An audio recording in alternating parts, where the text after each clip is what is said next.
Let me ask you something uncomfortable. What if the relationship didn't fail because you didn't give enough? What if it failed because you gave too much? Stay with me on this one, because people ask me this all the time. Should I have been more patient? Should I have loved them harder? Should I have given them more space? Should I have fought more? Did I lose them because I didn't do enough? And honestly, a lot of you are asking the wrong question, because the real issue wasn't lack of effort. It was imbalance. You gave 80, they gave 20. You gave 90, they gave 10. You brought consistency, they brought confusion. You brought reassurance, they brought mixed signals. You brought emotional availability, they brought walls. And then somehow, you ended up blaming yourself. That happens all the time. Look, when someone is undergiving, the generous person often believes, if I love harder, maybe they'll feel safe. If I stay calm, maybe they'll open up. If I keep showing up, maybe they'll realize what they have. If I carry this relationship long enough, eventually they'll meet me there. Sounds loving, sounds noble, sounds hopeful, but many times it's the trap. Because relationships are not rescued by one person overfunctioning. They're sustained by mutual effort. Think about this for a second.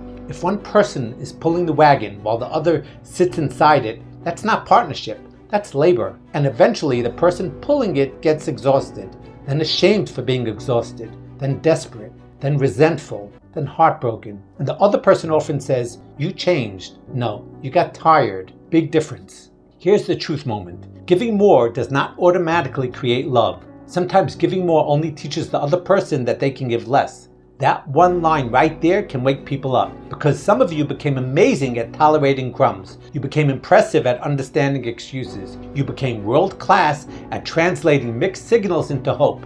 They text once after disappearing, you feel relief. They say they're confused, you become patient. They avoid commitment, you become more loving. They go cold, you become warmer. You keep trying to solve with generosity what is actually a reciprocity problem. That's huge. Now, let me be clear. I'm not attacking generosity. I like generous people. I am one. Maybe you are too. But generosity belongs in relationships where it's appreciated, returned, and respected, not exploited. There's a difference between loving deeply and abandoning yourself deeply. A lot of people confuse those two. Halfway through this video, if this is hitting home, do me a favor, like the video, follow the channel, subscribe, share it with someone who keeps asking, why wasn't my love enough? Because they may need to hear this badly.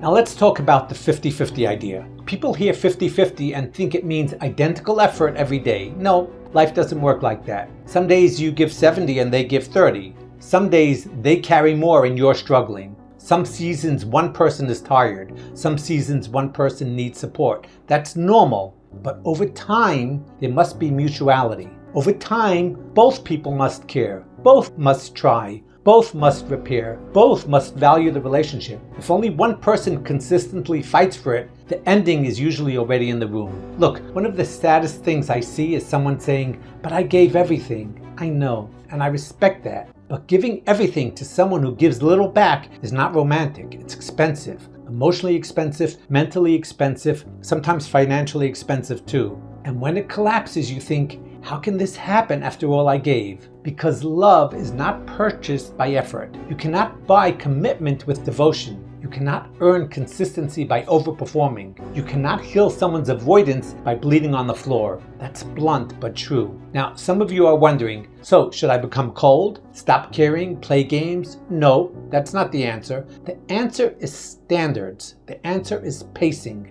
The answer is noticing early. When you give a little warmth, do they meet it? When you communicate clearly, do they respond clearly? When you show up, do they show up? When there's conflict, do they repair or disappear? That tells you everything. You don't need 6 more months of confusion to gather data. Often you already have enough. As the heartbreak guy, let me tell you something I wish more people understood. Your love may have been real. Your effort may have been beautiful. Your intentions may have been pure. And it still may not have been the right place to pour it. That doesn't make your love worthless. It means you aimed it wrong. There's a big difference. Imagine giving all that consistency, all that loyalty, all that patience to someone capable of returning it. Different life, different nervous system, different story. That's why healing matters. Because healing helps you stop trying to win over emotionally unavailable people with extra goodness. Healing teaches you to notice who is already willing. Now, maybe you're still thinking, if I had just done one more thing, maybe not.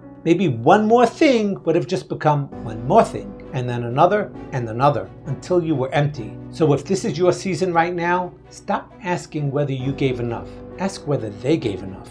That question can change everything. If you need help breaking attachment patterns, healing after imbalance, or learning how to choose healthier love, you can book a one-on-one session through the link in my bio or contact me through PopCall for chat, voice, or video. And remember this tonight. Some relationships don't fail because you loved too little. They fail because only one person was carrying them.